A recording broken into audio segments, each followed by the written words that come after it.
Hello, good morning, friends. As you all know, we have been celebrating Handicraft Week, which began on 8 December 2025.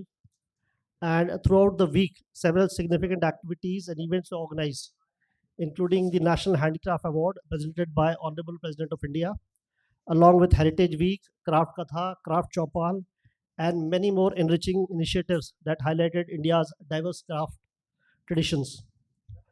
Today marks the concluding day of this remarkable week, and what better way to celebrate it than with the inaugural lecture of the Kamala Devi Chattopadhyay Craft Lecture Series, delivered by none other than the world renowned scenographer Padam Bhushan Shri Rajeev Sethi ji. Friends, as you all know, Kamala Devi Chattopadhyay was a visionary who played a pioneering role in reviving and institutionalizing India's crafts and handloom traditions. Her lifelong work helped empower artisans, promote indigenous crafts, and position Indian handicrafts on the global stage.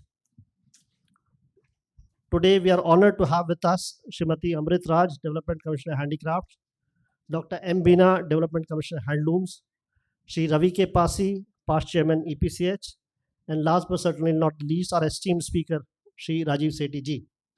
On behalf of Development Commissioner Handicrafts and the Export Promotion Council for Handicraft, I extend a warm welcome to all of you to this very special lecture.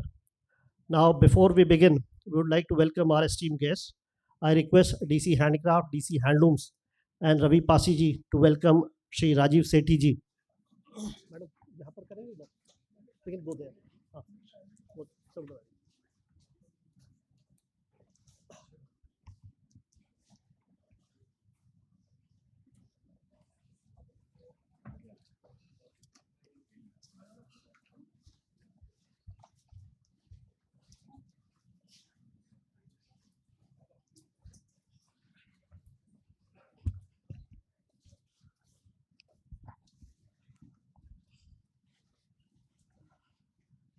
We would like to welcome our esteemed speaker, Shri Rajeev Sethi ji, with a bouquet of flowers.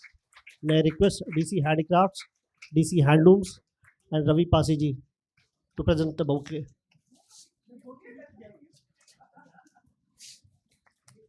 And would also like to present him with a shawl.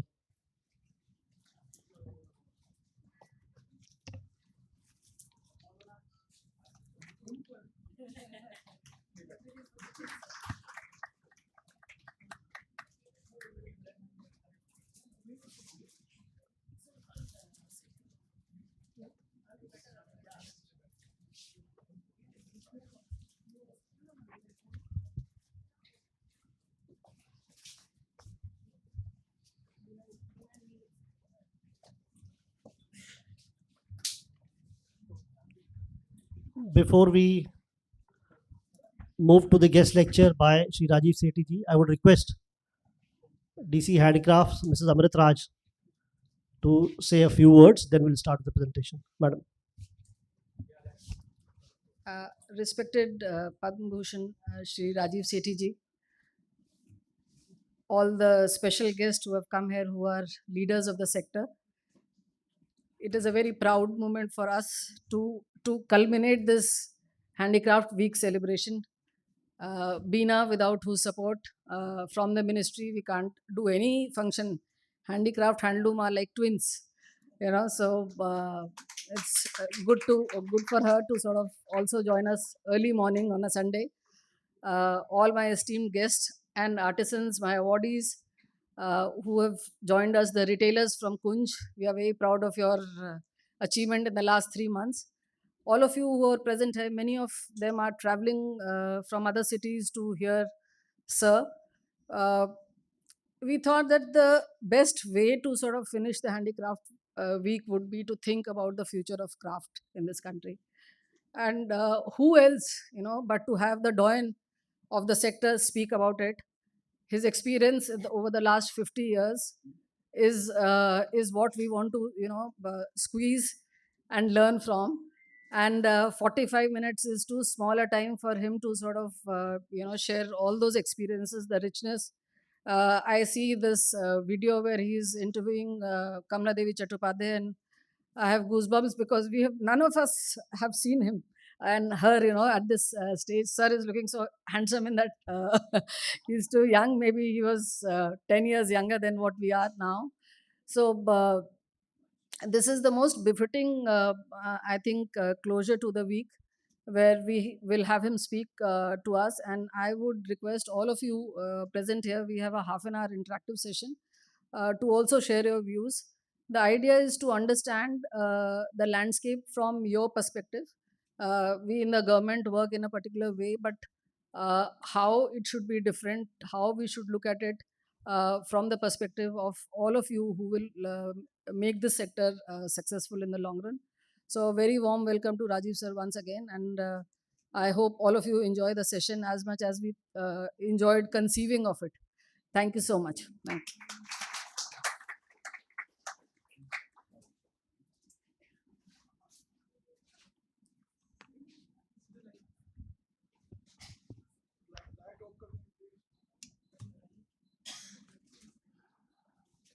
A very good morning to all distinguished guests. Respected all, dear friends, it's a privilege for me to introduce Padma Bhushan Shri Rajeev Sethi ji, a name that stands for vision, integrity, and cultural excellence. Fortunately, I first encountered him in 1986 when I was a young student in College of Art, and I got this opportunity to work under his guidance during Apna Utsav. From that moment, his work, thought, and leadership became a quiet source of inspiration for me. Over the decades, I have, I have followed his journey as one follows a guiding light in the creative world. Today, after nearly 40 years, destiny has brought me close to him once again, and this time in a new context, learning newer dimensions in a deeper way from a true mentor. I really feel honored to initiate his journey of his life, creative journey of his life, through this presentation. So kindly bear with me for this 5 6 minutes. Padma Bhushan Rajiv Sethi, founder of India's first registered scenographic company, internationally acknowledged as India's foremost designer, Rajiv Sethi has been engaged in pioneering work in architectural design, visual arts, craft, innovations, performing arts, festivals, and cultural policy and planning for more than 5 decades. Blessed by his mentor Kamla Devi Chattopadhyay, he emerged as a vital link between India's dynamic traditions and the contemporary world. He is the first to build on the intersection of architecture with the arts, craft, and live performances to elevate our relationship with spaces and our understanding of the stories held within them.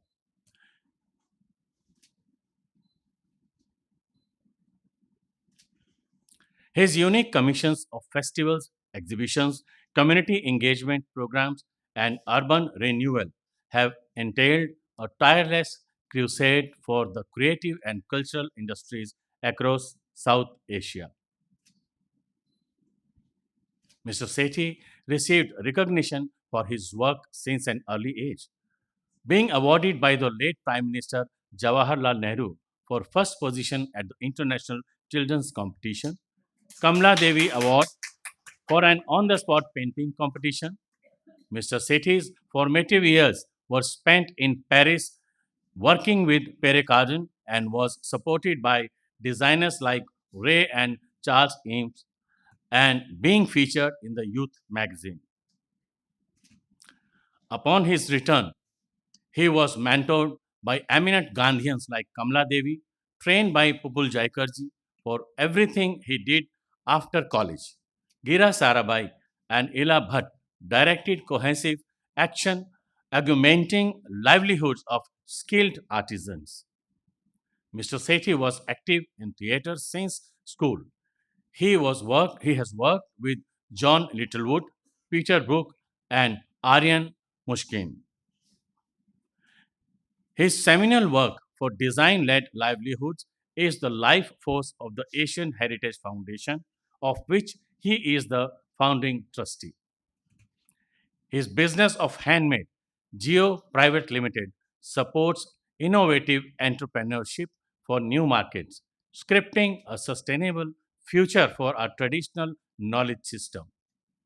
Rajeev's transdisciplinary scenographic narratives have set artistic benchmarks. They include Aditi, a celebration of life, UK and USA, 1982-85,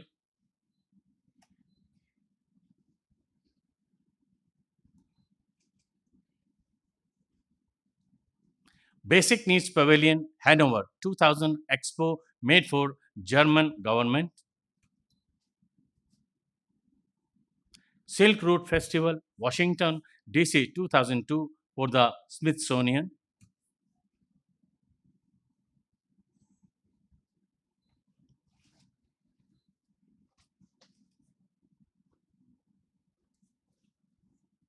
all the props were handmade in India, bringing hundreds of craft people and performers. Forum of Cultures at Barcelona 2004 appointed the chief scenographer, goodwill ambassador, and member of the Senate Committee for the Universal Forum of Cultures 2004 at Barcelona.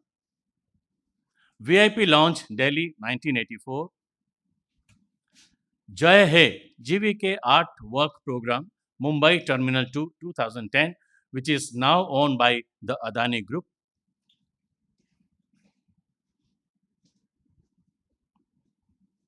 Shantivan Adani House Gujarat 2014. Art at Shantigram Adani Headquarter Ahmedabad 2018. Let's enjoy a small and beautiful video on this. Long before borders became ubiquitous, there existed a supercontinent named Gondwana.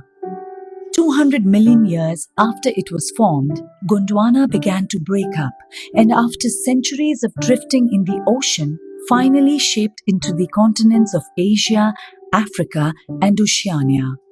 Celebrating the aura and mystery of sacred geographies and memories long before the advent of human civilization, this signature sculpture has been created by the internationally acclaimed scenographer Rajeev Sethi.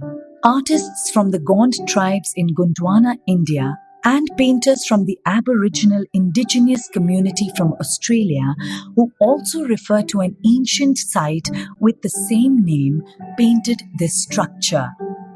Gond and Aboriginal art share inspiration from their own stories about creations and bringing them to life through dashes and dots. So this particular subject that we are showing here is called Gondwana.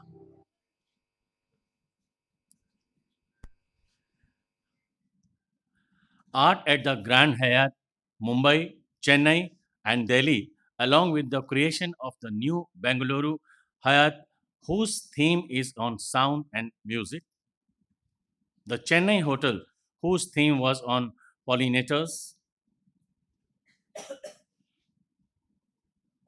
Hyatt Andaz, Spice Route, the Imperial.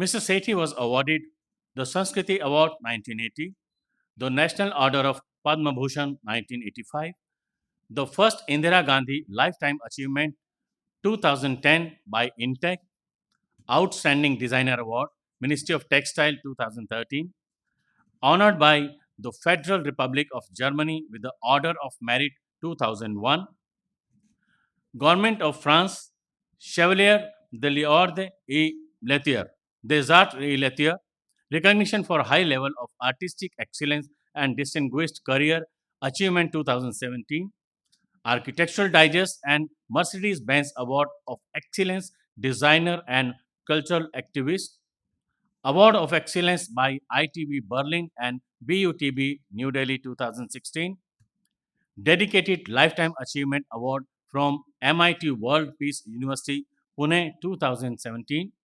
The list goes on with more nationally and internationally acclaimed awards.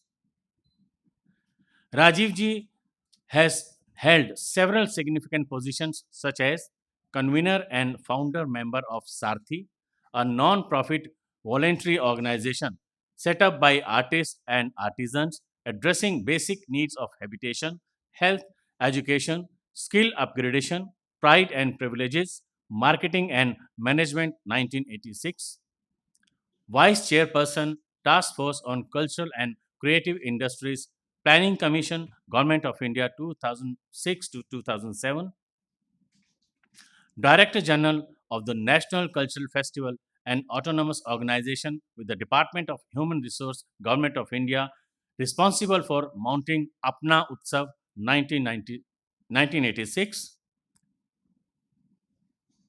recommended by James Wolfenson, President of the World Bank, as mentor and prime mover of the bank towards policies to integrate support for culture as an intrinsic part of poverty reduction and development of arts, crafts, and design industries in developing countries 2001 to 2004, director on the board of the Central Cottage Industries and the National Children's Museum 1980s, founding member of the Governing Council of Intech and the National Craft Museum 1980s, design advisor to the state of Jammu and Kashmir, Haryana, Odisha, in recognition of his collaboration with the Smithsonian in various projects of cultural representation and policy, including the Silk Route program. Mr. Sethi was appointed research associate of the Smithsonian Institution Center for Folk Life and Cultural Heritage. Mr. Sethi has given lectures in countless prestigious universities like Harvard, Princeton, IITs, design institutes, international conferences, etc. The Assam Troika, Secretary Textile Neelam Raoji, DC Handicraft Amrit Rajji, DC. Ah, so, to define Rajiv Sethi ji in few words, it's really difficult, and that too, it took long time for me to define him. He is not just a designer or cultural visionary. He is an institution himself. Please join me in welcoming a true mentor and torch bearer of Indian creativity, the voice of handicraft, the voice of artisans, Padma Bhushan, Shri Rajeev Sethi. With an introduction like that, I don't think you need a lecture. But may I request, I don't know if you have a direct view. Do you really? Okay, well, I was hoping to begin my talk by acknowledging the very awesome Troika. Secretary Textiles Neelam Raoji had to go out of city, but I have with me the formidable DC Handicraft Anant Rajji and the DC Handloom Dr. Beenaji. I am most grateful, and I thank you and my heartiest congratulations for having created the Kunj. There were others that I know, to Pasi, and others who I have not watched while they're here, but I hope they will make themselves clear when we make this into an interactive action. I'm also very apologetic that it was all prepared in English. I would love to switch and speak in Hindi because most of my craftspeople who I saw, the people participating in the Kunj, are sitting here. So बीच बीच में कभी भी आपको टोकना भी हो तो टोक दीजिए, मैं हिंदी में बात करना शुरू कर दूंगा. तो ये the Kunj is becoming an authentic home for handmade. It has already become an adda for my Hamsafars, my Hunarmand Hamsafars, gathered here so early on a Sunday morning.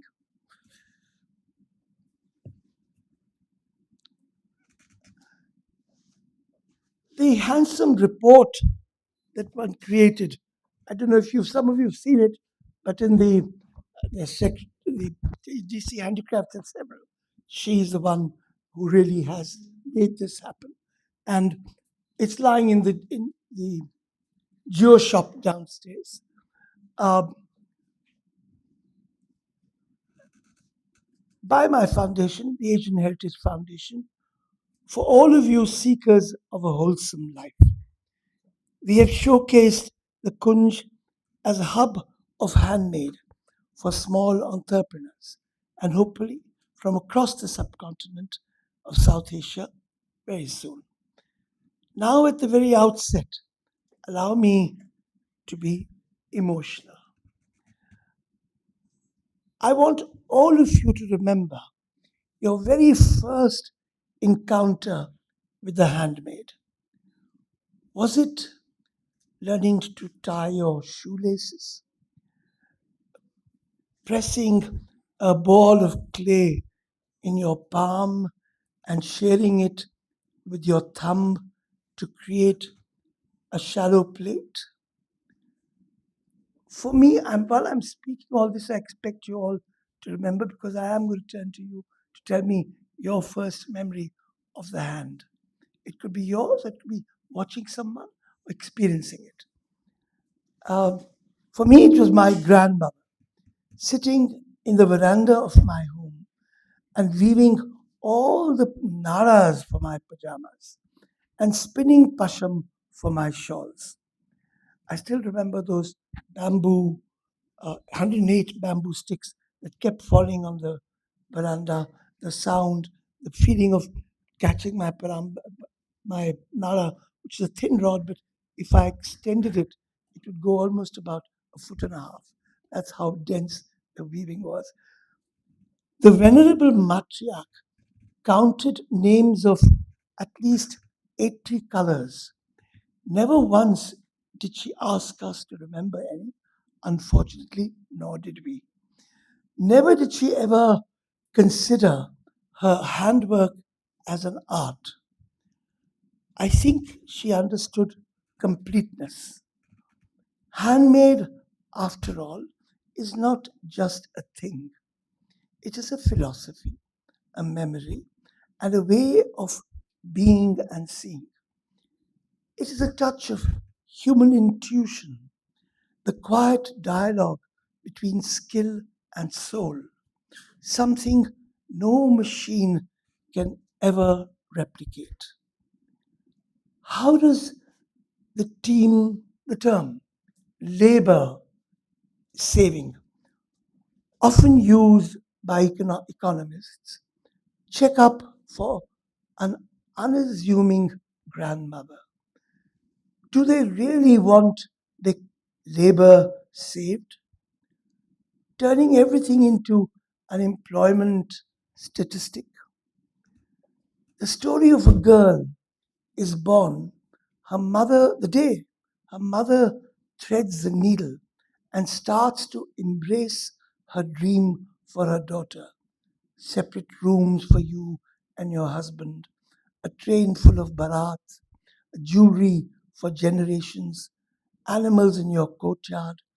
Here can we extend the belief of a generation. How? Making and doing something bespoke as a token of one's affection, and yet turning it into a measurable commodity. The personal satisfaction of inherent hand skills acquired as a parivarik parampara have rarely been mapped, nor do economic indices or livelihood reports consider these invisible skills as a part of skilling India. Few examples, if we can count it, every woman in the Northeast who weave on line looms, our consensus of handlooms would increase exponentially. Even now, Dr. Meena would tell us that the largest number of handlooms still coexist come from Northeast, but this is a fraction of what is actually happening. Slowly going away, but that's another issue. Ever tried to haggle with these formidable ladies to sell you a piece they have made for themselves. Our pleasure in acquiring an authentic craft also increases in incomparably. When we reduce the craftsperson's sense of quality and personal style to a statistic of quantity and commerce, we devalue their sense of purpose, and hence a quality goes down. Let me first explain. Pehchan, at its humblest broad base, is a shared sense of excellence. The competencies of people at the bottom of the pyramid. A robust handicraft movement requires a base of fine protagonists addressing their skill differently. For these Shilp Gurus, I often use three words: making, doing, being, defining a sustainable livelihood and making it resilient, pleasurable, and prideful. This is the design mantra motivating people at the baseline of our craft culture. Handmade is more than a product, it is a process and a legacy. These are intangible stories, context, and identities preserved in tangible form, dimension, and feel. Surviving the Industrial Revolution, globalization, age of digital and 3D production, these resilient survivors seek something timeless within us. While technology creates speed and scalability, handmade creates value and identities. I will speak about one more, um, the education and privilege of craft, later. But meanwhile, allow me to get some audience response. Is there anyone with a memory that is easily articulated that can tell us in a few words what it meant to be either encountering handmade or your first experience? Is there anyone here that can, you're in the dark, so you don't have to fear the spotlight? Your first encounter with the handmade. It could be your own, like I explained, I learned how to press clay in my farm, and I learned my grandmother making nadas. Is there anything that you could personally add to this pool of inquiry? What was your personal encounter with handmade? You will find that the generation sitting here would have some. The new generation would have less and less. But let me hear some. You raise your hands. Microphone, or you would have to be very loud. Yeah. Yeah.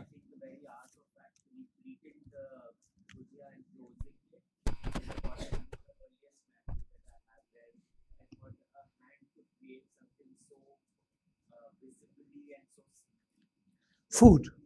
Food. Yeah, food. Absolutely. More? Yeah, please. Sir, My memory is not the earliest memory, but the most profound memory that I can remember is of Vinod Bihari Mukherjee. Blind by the eye, but awake completely by the soul. Feeling the form and directing what his creation is in play. Your grandfather's Vinod, Vinod Bihari. Mukherjee. Yeah. And Dehradun, which Satyajit Ray eventually filmed, is part of it. Yeah. I think each stroke of paint, its thickness is something that you have to really go into. And then his paper cuts. The way he would pick up the paper, peel the edge, cut it, and then place it in the So that's a painter's memory. As you know, my friend is an eminent painter. So is his wife, Yurika Lochin. my Okay. memories, sir, my memories goes back to my mother, who used to do a lot of embroidery, very fine embroidery. which you call convent work, coming from Bengal and some of the missions, very Petit fine. pois, petit pois. Yeah, the small yeah, one. very, very fine. And other different stitches also, which I used to watch with great intensity during my childhood. It was very fine work. And she used to do it so much of what you say, concentration. And she had to do all the household jobs also. And whatever time she used to get, she used to do that very fine work, which I still remember. And that is what's made you a Guinness holding carpet manufacturer, leading carpet manufacturer in the world today. Yes, sir. These things are Yes, sir. important. Yes, to sir. It goes in retain the where you're it, going. it goes in the blood. Yeah. Yeah. Yeah. So, any other? I remember playing in the sand on the beach and building castles, letting the waves come and take them away and building them again. Do you remember burying your hand and your feet into the sand, patting it, then removing it and finding a little house? So playing in the rain, making boats, planes, all gone, more or less. I hope not. I hope I'm wrong. Sorry, Eureka. Japan. So this is not my kind of creation, or but the experience of mine when I was a very small child. Tatami has that grain. I kind of feel that grain and the smell of that tatami. That was my kind of first, you can say, first memory of what is related to craft in So Japan. taste, feel are all part of making, doing, making, being. That's right. That's how Himanshu, young people. I mean, they're the people who I admire greatly now in being able to redefine the craft skill. Himanshu, have you gone? So tell me something.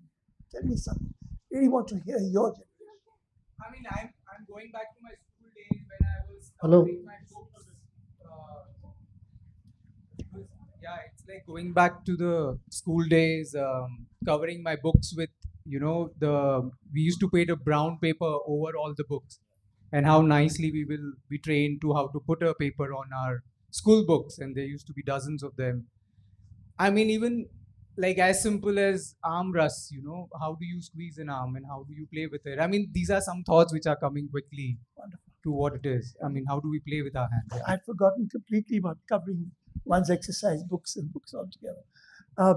So, others, anybody else? Come up quickly.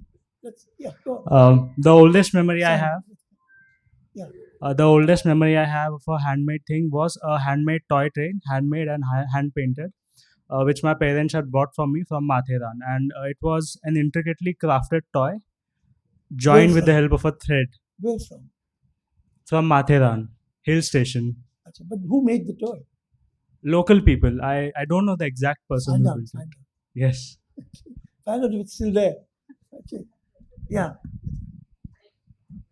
It's interesting.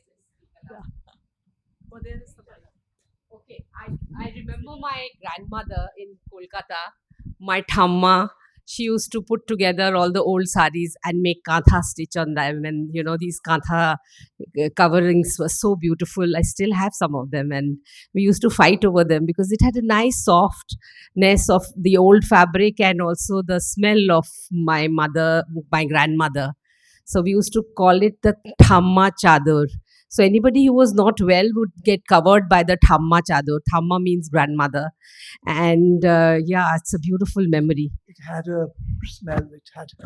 It had the softness stage, of a the feel. softness. I have a young child who I know very well, Amber, raising his hand very enthusiastically. Amber, बताओ तुम्हें क्या याद है हाथ में बनाना? इधर से आके बोलो बेटा, बोलो हाँ. 1 मिनट मिलेगा. चलो बोलो. My grandmother make a sweater with wool, and I make a handmade drawing like a Punjabi singer, and clay, and make clay modeling with air dry clay, and I do play cricket. अच्छा एक चीज हम बता दें क्योंकि हम जानते हैं आपकी मदर और आपके फादर को पूरी रात भर एक बार नहीं कई बार फर्श साफ करना पड़ता है क्योंकि आप फेल्ट पेन के साथ पूरे फर्श पे पेंटिंग बना देते हैं। वो आप यही बताना भूल गए, ये भी अब है, आपको बता दें। मतलब ड्राइंग करना जैसे एरोप्लेन ऐसे। हाँ, मगर ड्राइंग यही मार्बल के फर्श पे फेल्ट पेन के साथ। और जी हाँ, we'll have I this is what I expected. I would expect this. Pico, my God, Pico, who's known me through all the journeys. Our generation was so privileged to actually grow up in the mud, and our toys and everything has been created. And there is no mud today. We see children in the cities, in cemented landscapes, and they really don't have that joy. They have to play with plastic. But I think the real introduction to handmade was at Christmas time when we were very young. We were wondering what to wrap and give our parents, and my mother and father saying that, my mother saying that what you make by hand, make something. Always a gift should be made by your hand, because it'll be not just a gift of any kind of value, but it'll That's carry all your LK Jha and emotion, Mikla Jha's daughter. emotion and love. Both of the people. Yeah, handmade carries emotion, love, and energy. That is what they said when I was very small. So the reason why I think we're going into this is that we're expecting an audience, a younger audience, to buy our crafts. Imagine how much more difficult it is going to be if they don't know what means making with hand. If they don't understand what handmade is, they don't have the pehchan to recognize an e-cut from a print. What is it that they're buying? There is a critical issue there for the future of our survival of our crafts. Now, I will speak about the education and pedagogy later, as I said, but I will like to indulge you with another ubiquitous object made by hand and sold cheaply, but can turn into a priceless emotion. Rolling Pind in Haryana unfolds a powerful narrative, becoming a poetic metaphor for something else. A friend's mother in the village where I worked would roll chapatis for me anytime I would go home. The rolling pin that was part of her dowry was a mere tool, not a symbol of aggression or servitude. It embodied incredible love, affection, and devotion, and worn out with its usage. Her ghee laden fingers, the way they wore out the edges of the handles. With the mother's ghee, rolling chapatis again and again, day in and day out, maybe lakhs of chapati for 50 years.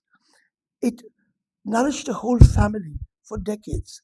I asked her to give it to me, and she said, without a doubt, take it. So 50 years hence, I can still see and hold and feel it, understand how it shaped itself, even perhaps even sometimes smell the roti. Close your eyes, you can do it, just as you can with your gatia, or anyone else can when they've really worked with their hand. I'm quite happy to pass this around. It's been with me for 50 years, so I don't know if I'll get it back. If anyone wants to use it, they can come here and touch it, and then I can pass it around. It's going to be one in 40,000 items in the museum that we are making, each with a story to tell. Now, I'll tell you why this is important. In a transient and in a tentative world, perhaps this tangible object with this intangible resonance also constitutes great experience of aesthetics, function, and emotion. How do we introduce the kitchen gadget to the young in the city? I want you to take a break just for a second. Is he here? So we started this accessioning of all our material culture. It's going to 40,000 objects as part of my excess baggage. And this is what we are discovering. I'll let you hear a poem that's made just on the Balan. This is just the introduction of the archival system, which I hope will be accessible to people in schools and colleges. You can keep the sound up. Keep the sound up.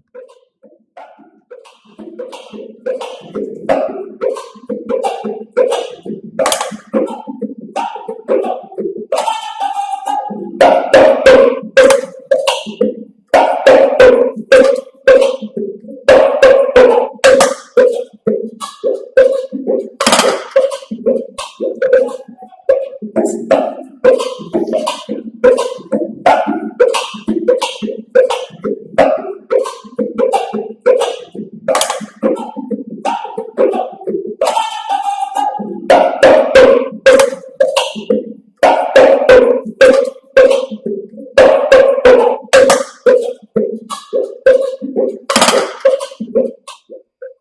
I just want to give. Taku janandari tataku janandari ta janandari It's a very long jana half an hour. You just put a few seconds. All the projects you've seen are lectures in themselves. Sorry they have to be condensed to be able to give you an introduction. If anyone wishes to know more, they're most welcome to come to Asian Heritage Foundation and find out. So, for example, in one of the categories, and there are 16 categories that classify handicrafts. In one of the categories comes this, and I asked a coder who worked with me as a coding, remarkable people's poet, but he then sat with me and created a, go on, to you, loud. Khetan fresh दाना बेलन पे हाँ जी सब सुन रहे हैं Khetan fresh दाना बेलन पे मैया रोटी बेल खेतन फ्रेश दाना बेलन पे मैया रोटी बेल भूली बिसरी याद दिलावे बर्गर चौमिन फेल भूली बिसरी याद दिलावे बर्गर चौमिन फेल ननिहारी की यादें लाहे ननिहारी की यादें लाहे उसके हाथ पखेर ननिहारी की यादें लाए नानी हाथ पखेर उस रोटी को जी तरसाए जिसके हाथ का तेल उस रोटी को जी तरसाए जिसके हाथ का तेल बचपन के नटखट आंगन को बचपन के नटखट आंगन को भूल शहर की जेल भूल शहर की जेल प्रीतो संग शैतानी झूला भूखे पेट का खेल प्रीतो संग शैतानी ये एक चौकीदार के शब्दों में है जो गुड़गांव में कहीं काम कर रहा है अपना गांव छोड़ के। तो सर ने मुझे बोला कि ऐसे करो मुझे पता नहीं था मैं तो कोडर हूँ मैं तो टेक का बंदा हूँ ऐसा तो और क्या करते हो तुम तो मैंने सर ये थोड़ा बहुत ये बेवकूफियां करता रहता हूँ बोला ये बेवकूफी नहीं है इसको और बनाओ तो because of sir I am honoured to be here so completing it पेतो प्रीतो संग शैतानी झूला भूखे पेट का खेल भूखे पेट का खेल और पड़ी जो बेलन खेलन खेलन मैया मारे पेल पड़ी जो बेलन खेलन खेलन मैया मारे पेल दिन गुजरे मौलन में मेरे दूर ले गई रेल रे भैया दूर ले गई rail So, just to say that in the 40,000 objects we are now trying to collate an accession, how many stories and experiences are yet to come. This is just one out of hundreds that we have. But for the sake of that time right now, I'll just move on to examine what is this supreme instrument. I want you all, just for my satisfaction, even in the dark, hold your hand up and do this. Just do this. Notice the length of your palm. Monkeys can't, they're for swinging branches. But they can't do this. They cannot do this. I've shown the evolution of this species on top. This thumb is universal. It's millions of neurons. At the end of each of these tips of fingertips are connected to your brain. So there's a huge, deep connection between this and your mind and our evolution as a species. Now, the equilibrium of the eye, the mind, and the spirit is managed by the play of your fingers. Disappearance of the tactile in digital age, few are playing in the rain now or making paper boats or planes, as I said. Things we did as time pass. Fingers help us think and never get bored. Today, the question returns with urgency. What is handmade? And will it survive? Handmade will survive not by resisting change, but by evolving with it. Because the desire for authenticity and connection remains internal. We drew out for the report 16 aspects of what defines a handmade. And these I suggest those who get hold of it to read carefully how to distinguish a machine from a hand. Questions that need to be asked, need to be explored. Now, I just heard last month, not last month, 2 weeks ago, that Netherlands has banned all telephones in schools and colleges. This is a developed country. We emulate developed countries. We think that technology is making us independent. What we are mostly losing is the value of interdependence, transdisciplinary pedagogy, uniting us, all art forms. So, from a creative economy, we are moving to an experiential economy, interdependence, what we call creative and cultural industries, my theme of making, doing, and being. Legacy enterprises, cultural industries. Not the same way Adorno used this word in 1940s in America with a totally different political angle, but as we use it now.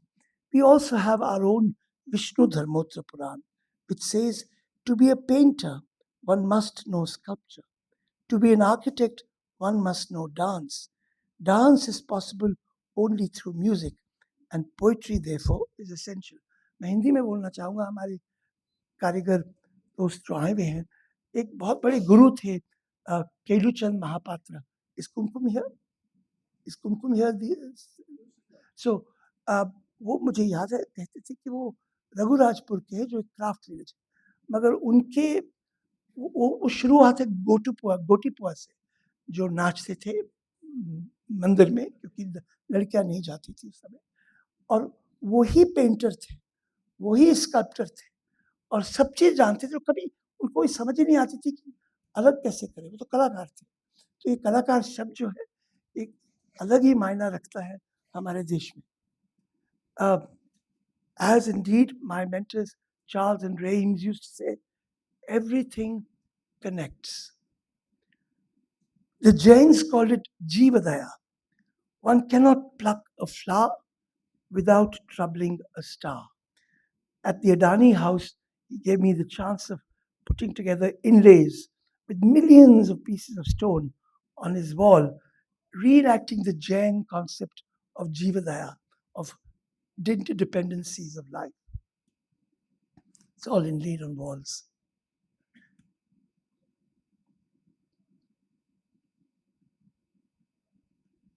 For us in India, the arts function through a system of transmission, apprenticeship, geared towards making the eye and the hand an extension of the mind, as I say. The nature of the material and its extended usage help the hands read, understand, and interpret forms, materials, and skills. In all this, the spirit of inheritance followed. Why throw the baby with bathwater when we evolve things? All this is beyond buttons and mouses and implies the learning from one's,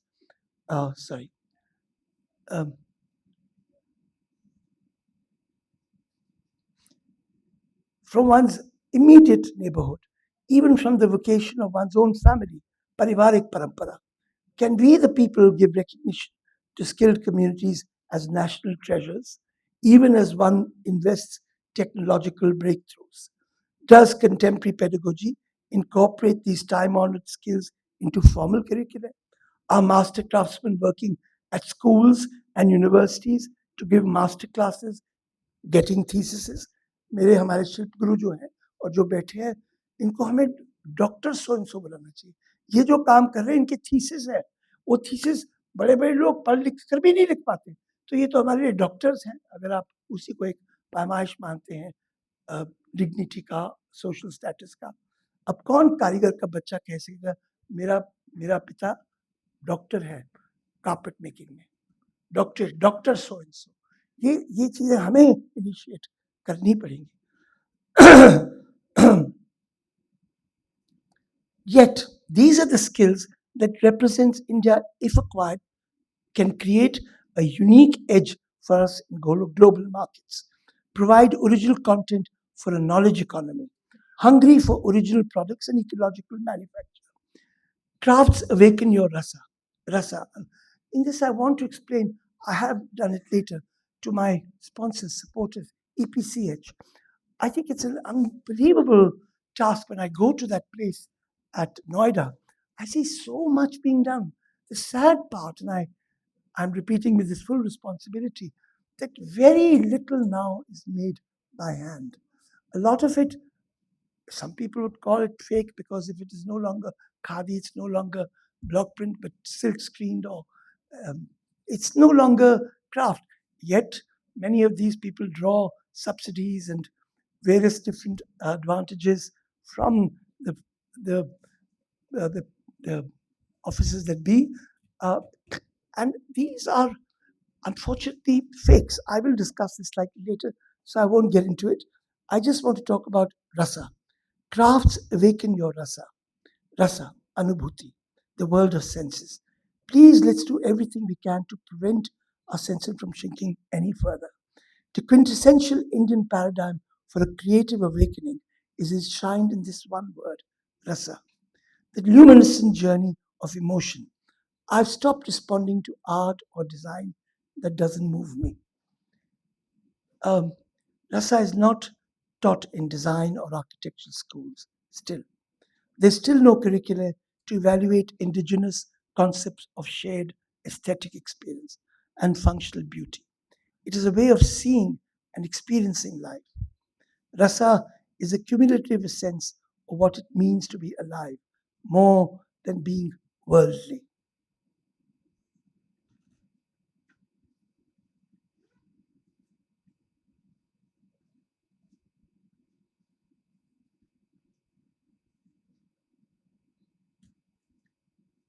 Let me describe a rasic moment with handicrafts. When I was young, I saw a film called Naya Daur with Dilip Kumar and Vaijanti Mala. The main message was whether the future will be mass produced or produced by the masses. Now, Naya Daur, in a race between the motor car and the Tonga, I knew who I was cheering. The question of balance remains: handmade, machine made, living performance, virtual experience, live theater, cinema, personal interface or Zoom talk, kitchen cooked or processed food, bespoke, mass produced, personal style or off the shelf, slow travel, fast travel, slow fashion, slow food, etc., etc. No choices are yours, but remember these choices have to coexist. And if we do not consciously attempt to balance them, it won't happen. I'm taking a 3-minute break to remember to those people who may remember this film. कितने लोगों को याद है ये film? नाम याद है? तो फिर I don't know what time I have in my hand. No, I don't time. But can they see the 3 minutes of this? Would you like to see it?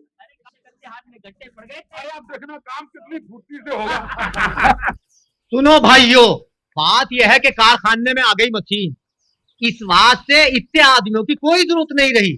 Machine चलाने वाले शहर से बुलाए गए हैं क्योंकि वही काम कर सकते हैं। इसलिए आज से आप सब लोगों को काम पर से अलग किया जाता है। सबको छुट्टी।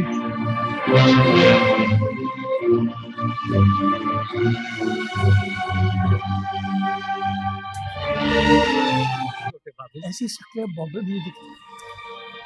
छोटे बाबू, मैं सबकी तरफ से फरियाद चाहता हूँ। तुम क्या कहना चाहते हो मैं अच्छी तरह समझता हूँ। मैं खुद तुम लोगों को अलग नहीं करना चाहता, लेकिन क्या बताऊं, मजबूरी है। हमसे ज्यादा मजबूरी है आपकी छोटे बाबू। जुमा दादा, तुम समझदार आदमी हो। मशीनों के होते हुए तुम लोगों को मुफ्त की तनख्वाहें देनी पड़ जाएंगी। भला तुम मेरा नुकसान चाहोगे क्या? नहीं नहीं छोटे बाबू, जिस कारखाने को हमने अपने खून से बड़ा किया है उसका नुकसान हम कभी नहीं चाहेंगे। बस तो फिर ठीक है, काम तुम लोगों को बहुत मिल जाएंगे। क्या बात हुई जुम्मा दादा? बात ये हुई मसा रहा कि मशीन ने हम सबके हाथ काट डाले। तो तुम देश वालों को प्रदेश भेजना चाहते हो बाबू? कुंदन बाबू, अपनी गली तो कुत्ता भी छोड़ के नहीं जाता। मगर काम के लिए तो मैं भी शहर छोड़कर यहाँ आ गया हूँ। आप अपना धंधा फैलाने आए हो और इन गरीब लोगों को बाहर हाथ फैलाने भेज रहे हो, ये कहाँ का इंसाफ है? आप अमीर लोग तो सब कुछ पी लेते हो, दाव चलता है तो खून भी पी लेते हो। शंकर, मैं जो कुछ भी कर रहा हूँ इस बस्ती की भलाई के लिए ही तो कर रहा हूँ। खूब भलाई कर रहे हो साहब, खूब भलाई कर रहे हो। इधर तुमने मशीन लगा ली, उधर कारखाने वाले सब बेकार हो गए, भूखे पेट बस्ती छोड़ के जाना पड़ा है उनको।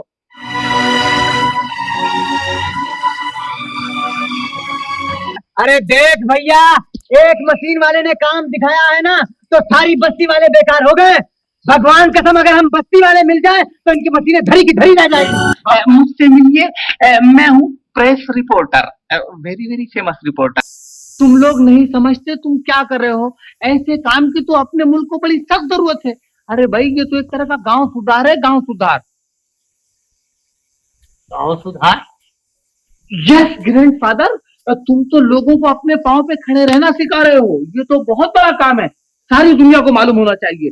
मैं तुम्हारी पब्लिसिटी करूंगा, बड़े बड़े फोटो छापूंगा, लंबे चौड़े आर्टिकल लिखूंगा, ताकि सारी। हाँ बाबू साहब, ये तो सब ठीक है, पर ये तो बताओ कि तुम हो कौन?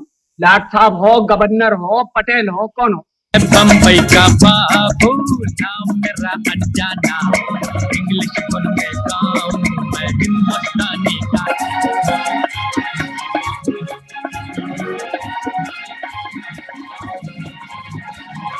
Social media.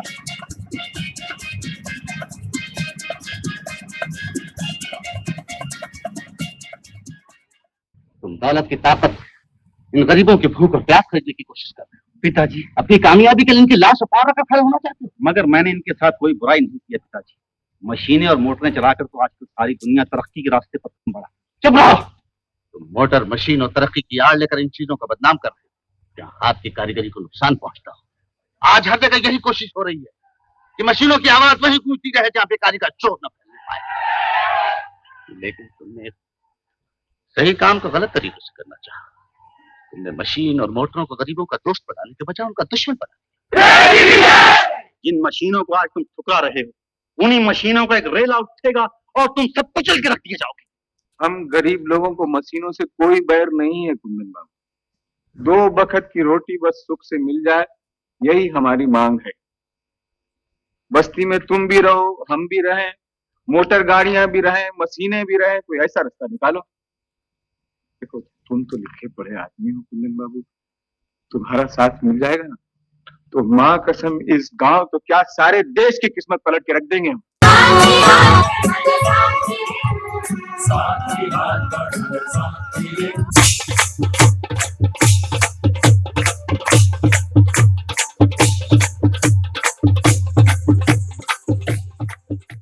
So, as I said, the choice is all yours. Now, is handmade expensive? Yes. Let's examine the phenomena. Do we know anything about first factor 4? How many people in the audience know about factor 4? Today in Germany, there are shops and shops and shops where you can choose either to go buy at factor 4 or wherever you want to buy your building materials or your food, anything. Are these determined by factor 4? No. So I'll just quickly touch on this. For example, just 10 grams of gold. Has anyone calculated that 4,000 kilograms of earth is displaced? It's costing somebody something. A yogurt packet, it costs about, let's say, this I did in my German exhibition, but basically it's, let's say, 10 marks. But have they 1 mark? Have they calculated the aluminum foil on top of the cup is coming from bauxite mines in Koraput, where thousands of tribals have been displaced? No. Have they calculated the printing inks that are making the water very dirty in many places? No. The transportation cost of carrying oil from one to the other, the dairy itself wiping out half of Amazon right now. Are they calculating these costs? Because if they actually did, then the cost would be much more and you would much better prepare dahi at home.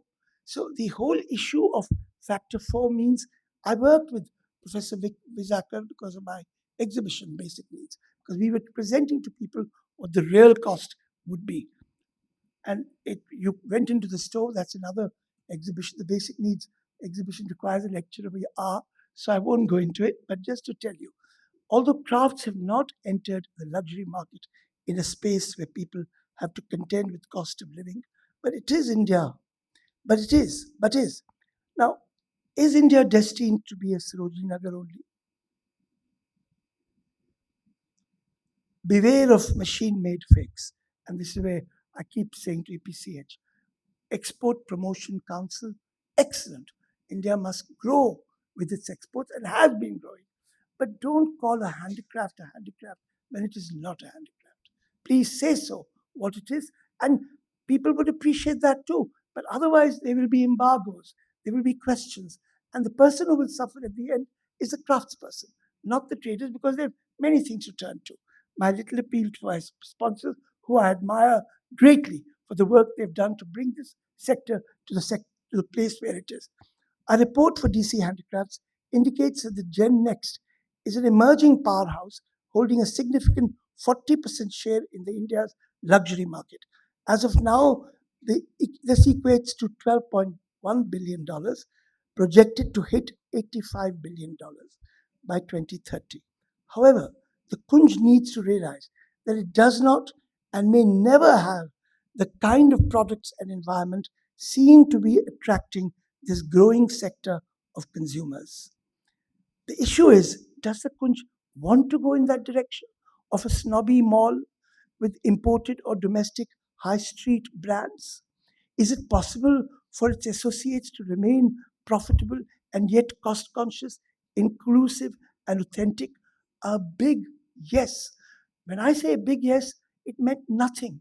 But when I saw this lady work, uh, really go out to collect the NGOs, people who've never had, they could have a foothold in Chanakyapuri, suddenly turning out a space for these people to show you what they're doing.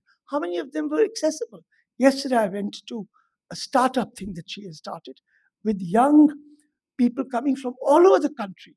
I was keen to see Arunachal Pradesh. I've been to Arunachal Pradesh because I'm doing a whole state capital there. I did not realize what that girl was finding from the inside. But these are NGOs. These are people who are committed to work. But why can't they be part of this? The government is all of us. Why can't that be a part of the entire process? So I say, minus the obnoxious overheads of big brand retails and the very giving partnership of creative communities, Kunj can foster direct interface with a growing and youthful clientele. Bespoke, diverse, sustainable, and ethically made items can provide a key growth trigger. The spending habits of the new generation is driven by a shift in values, moving away from traditional conspicuous consumption towards more uh, intentional and value driven purchases. Kunj customers will define these life centric ecosystems.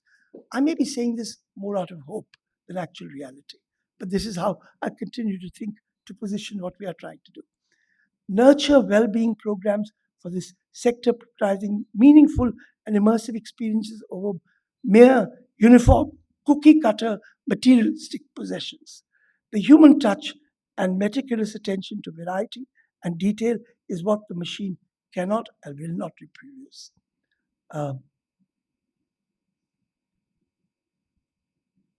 The Kunj brands will have to engage influencers and live shopping events to engage customers' curiosity. Online platforms for fair compensation and recognition for artisans will have to be a part of that publicity. Kunj merchandise can suggest purchasing decisions and encourage global audiences to reach artisans and smaller brands elsewhere too. High quality handicrafts are like heirlooms, lasting longer and seen as investment rather than a fleeting purchase. Customization can make luxury more accessible only in India, where a variety and quality of skills coexist. In a world of automation and fast fashion, increased demand for one of a kind items and personalized services, such as made to order designs or commissioned artworks, reflect the individuality and unique. We have a Master Ji. I've had a Master Ji for more than 8 years, who's 84 years old. He said, अब राजीव मैं नहीं कर सकता.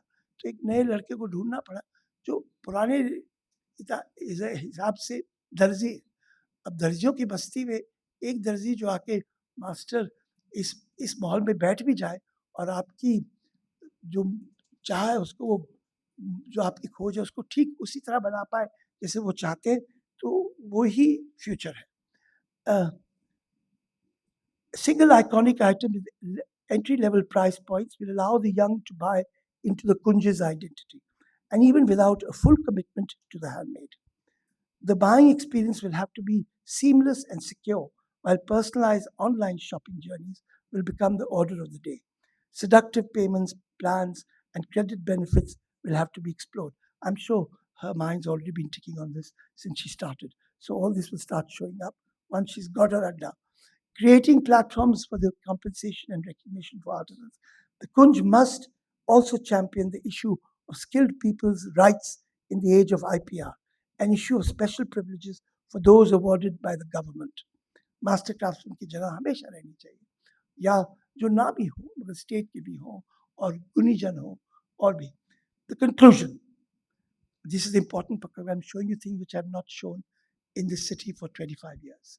It is, I'm showing you the golden eye which has never been shown in a gathering like this after 45 years. So bear with me. I have no idea what time it is. What time is it? Time पे है. कभी पहले मुझे जिंदगी में कभी किसी ने नहीं कहा कि मैं टाइम पे हूँ. So the two takeaway from my presentation today. One, nurturing traditional subsets of skills with design-led enterprises for the extending markets.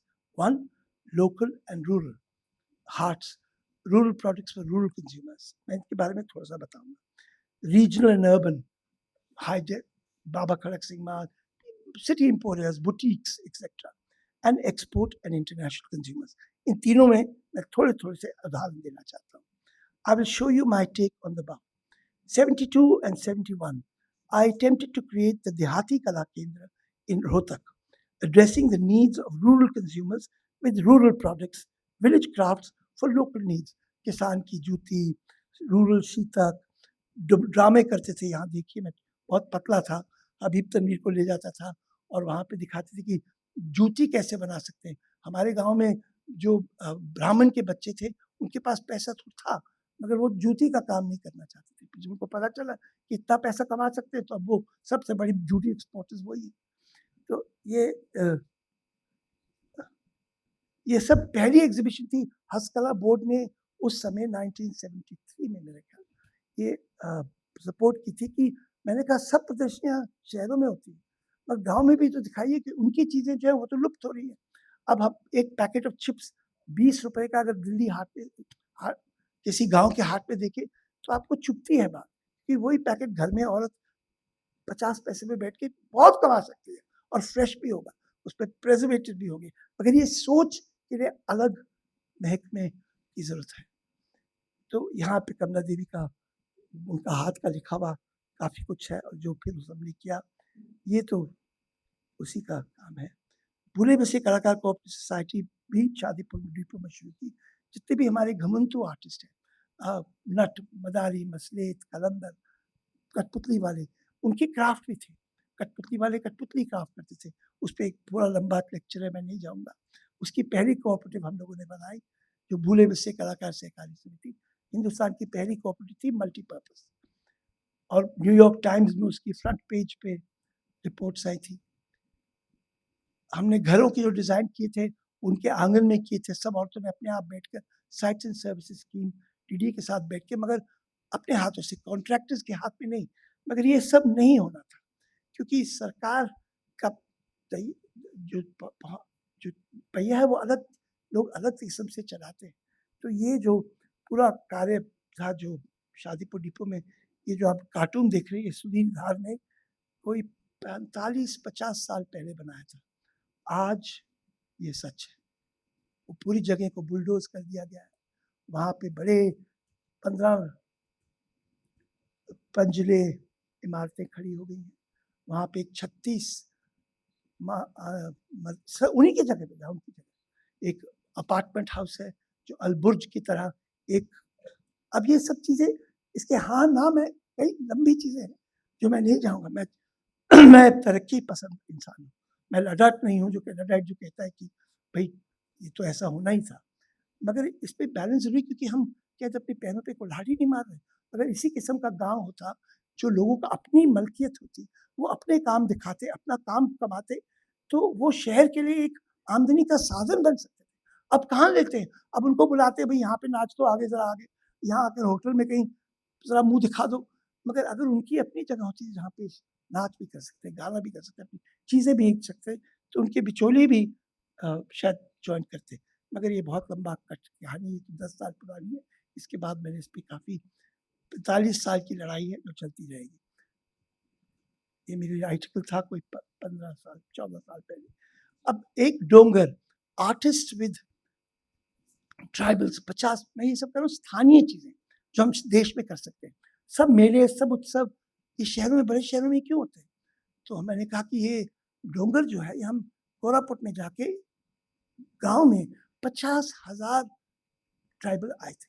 मैं चाहूँ भी तो मैं दिल्ली में कभी 5,000 भी नहीं इकट्ठे कर सकता। और वहाँ लोग हैं, हमारी जनता है, और उनको पहली बार अपनी कलाएँ देखने को मिल रही थी।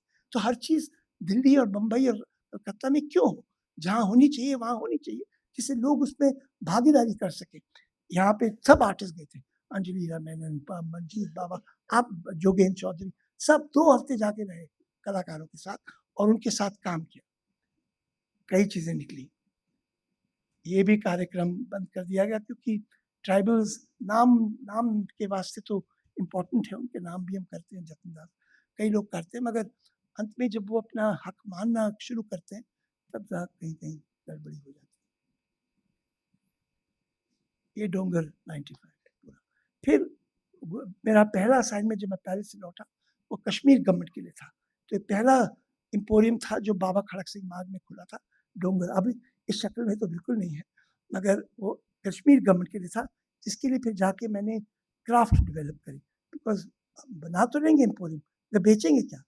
ये सब चीज़ें जो मैं आपको दिखा रहा हूँ ये 50 साल से पहले की है। तो अब मुझे नहीं पता कहाँ, शायद डिज़ाइन सेंटर्स में कश्मीर में पड़ी हो। इसी का जब हम सफल नहीं हो रहे तो हमने जियो शुरू किया, जिसके बारे में आप सब जानते हैं। और ये वर्ल्ड बैंक और जापान सोशल डेवलपमेंट फंड के हुआ, उसमें 2-3 लाइन है। एक तो है जीवा, जो rural products for rural consumers, शीतक और ऐसी कई चीज़ें जो हमने गांव के लिए, झाड़ू। और दूसरा जो अभी नहीं लगा मेरे ख्याल, वो जानी, यूथफुल यूथ के लिए चीज़ें, मोटरसाइकिल्स में किस किस्म से दुकान बनकर कॉलेजेस में, यूनिवर्सिटीज में जाकर बेच सकती है। क्योंकि आज एक कुर्ता, मैं कहना नहीं चाहता फैब इंडिया, मगर फैब इंडिया मेरे ही दोस्तों ने शुरू किया, उन्हीं के साथ हम काम करते हैं, पहने ही पहना। मगर आज जो कुर्ता 2,000-3,000 का मिलता है वो आप आज के यंग लोग नहीं ले पाएंगे, तो वो कहाँ जाएँ? यहाँ पे भी ओवरहेड्स बहुत है, तो आप अब भी खरीद सकते हैं।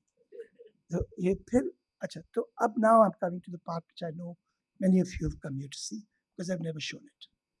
Noticing the shrinking space for India's design potential in the competitive field of building arts and trade, I created the Golden Eye exhibition in 1985 and now the Golden Path to happen in 2028, challenging the anonymous suppliers of contract interiors in international style that was mostly derivative. Where India is not coming up with the original, but copying what China can do, what anybody else can do, but slightly cheaper. So the Golden Eye opened to a world becoming wary of the machine made and unaware of the incredible potential of traditional skills, supporting the imagination of the most contemporary anywhere in the world. The world was ecstatic. Here are the few international responses. When I say this, I walked into this museum in 79, I think, and said, I don't have a single exhibit, but I showed her things that we were doing. And it was a great museum director, Lisa Taylor. She said, okay, let's announce it. This is the National Museum of Design in America. She said, we announce it. Go to meet all the designers, go study who you want. I went for 3 hours into a library, came up with a list, which is impossible. These are the top architects. All the names that you're going to see are all dead now. Their drawings are being sold at hundreds of thousands of dollars. They all came, worked in India, in villages with us over for a whole year. The entire collection was bought back, put into store, caught fire, and destroyed. Never even shown in the craft museum. This is what I'm about to show you. I need you. Okay. The Golden Eye, the Copy Museum, choosing, I've said what I've said, design change, global markets and utilitarian objects. Okay, no doubt my efforts training a young team of design graduates to help create prototypes working with international talent was partly pedagogical. In an attempt to bridge the gap between India's ancient heritage and the future, the Cooper Hewitt Museum of Design in New York, in association with the Golden Eye Design Studio in New Delhi, invited 11 internationally famous designers and architects to visit India to discover the country's ancient craft traditions, which could be realized in their own work. Designers from Austria, Germany, England, Italy, and the United States. All 11 designers worked with Indian artisans and searched for ways to apply India's ancient craft techniques to create objects that would meet today's needs. The project was initiated during mid-1984 by one of India's best-known designers, Rajeev Sethi, who has been involved with the preservation and celebration of India's cultural heritage, especially its living arts, for many years. For this, it was essential to try and change the image for Indian crafts completely. I'm proud of our anonymous traditions, and I think that is probably where most of the art emerges, out of that anonymity. But I would love to see some of our great master craftsmen in the same bracket as the world's greatest designers. And the idea was to put the finest from the West with the finest in the East together as a dialogue. Legends like Mario Bellini worked in remote corners of India, actually near Agra. For example, finding the Kesariya Ram sitting here, all of them are dead.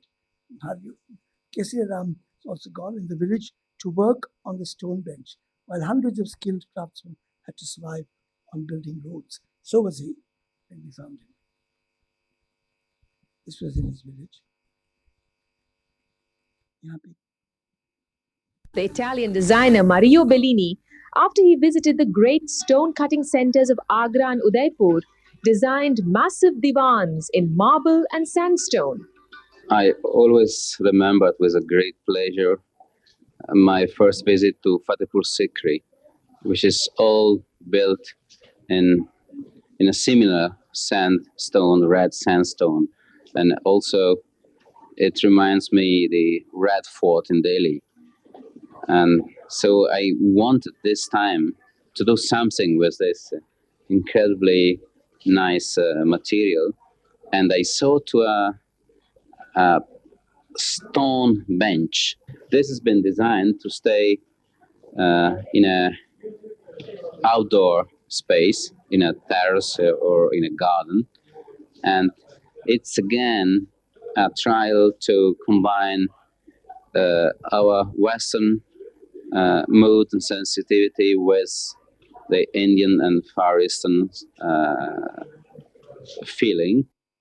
I have to say that Kesariya Ram was intrinsically involved in the creation of this bench. And the signage had Mario Bellini in a tiny space like this. The main display was about Kesariya talking about it. Just to give you an idea, it was a bench made to be sitting on, Indian style. But it was a large surface. So I asked him, "Ispe to pani ikkatha ho jayega?" He said, "Koi baat nahi. Main ispe nadiyan bana dunga, jisse sara pani nikal jaye." So those lines that you see on the bench are his idea. So it's not like India is a land for cheap labor.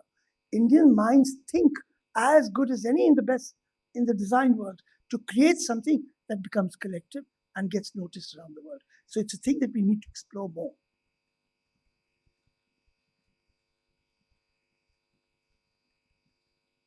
इसकी बीवी ने सत्या बनाया था कि इससे बदल जाएगी सब उनकी टीम, मगर एक म्यूजियम ऑफ मॉडर्न आर्ट में गया है, बट बाकी सब जल गया. Mario Bellini worked in remote corners of India. The Italian It's a hue casting on glass casting, mirror and plaster, and metals laying in Firozabad and Hyderabad. Sethi Kassim was the president of the Royal Academy, and he himself stayed 2 days, and worked with us on the various kinds of trends. Opens with a visual introduction incorporating traditional Indian building techniques to show the contrast of robustness and elegance inherent in Indian structures. It was conceived by Sir Hugh Casson, architect and president of Britain's Royal Academy of Arts.